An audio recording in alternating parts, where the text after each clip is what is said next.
Roads are still undrivable, and thousands of people don't have power in Buffalo, New York, after the area's deadliest blizzard in at least 50 years. That's where we're starting the 7 from the Washington Post. I'm Jeff Pierre. It's Tuesday, December 27th. Let's get you caught up with today's 7 stories. The death toll from the catastrophic storm in Buffalo continues to grow. New York's Governor Kathy Hochul said the storm was unlike anything the city has seen in a long time. We have been through a lot of wars together, and this blizzard is the one for the ages. Certainly it is the blizzard of the century. As of yesterday, officials said at least 28 people have died. Thousands of homes and businesses still don't have power. Rescuers are struggling to free people trapped in cars, while shelters and nursing homes are running out of food.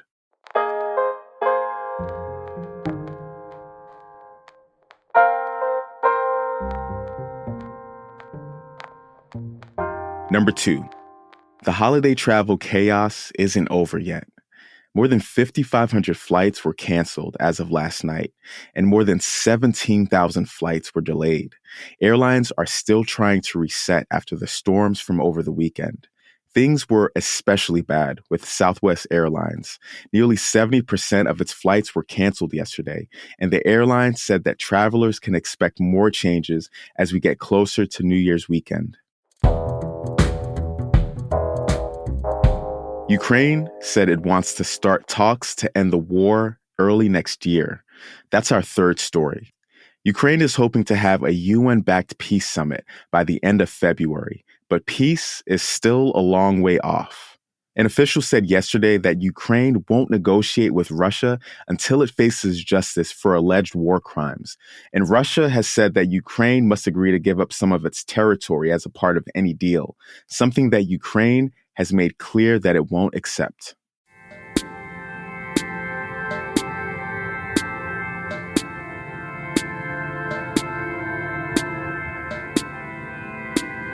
Number 4, China will relax its strict rules for incoming travelers. Starting January 8th, the country will no longer require visitors to quarantine upon arrival.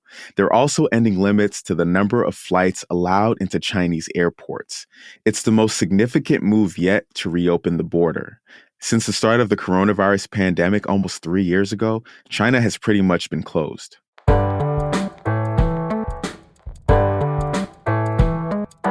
Here's number 5. A congressman-elect admitted to exaggerating his resume. We're talking about George Santos here.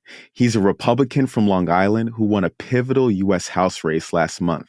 His life story came under question after the election.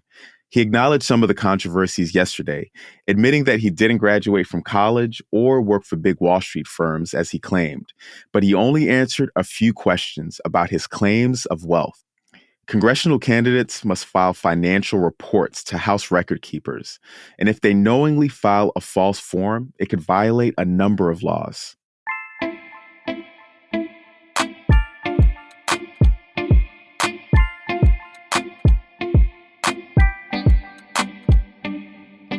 This has probably been a bad year for your retirement account.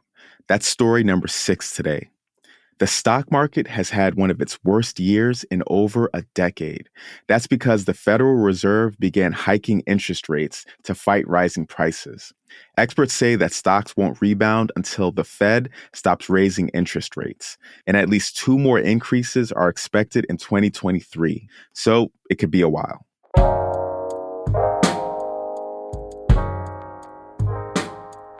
Number 7. There's a good chance the pandemic changed how you and a lot of other people use restaurants. Delivery is up more than 5% and drive-through is up 13% compared to before the coronavirus pandemic. That's according to the National Restaurant Association. 16% fewer people are actually going out to eat in person. More diners ordered food online this year, and restaurants streamlined menus to save money without raising prices. And just like that, you're all caught up. I'm Jeff Pierre. I'll meet you back here tomorrow.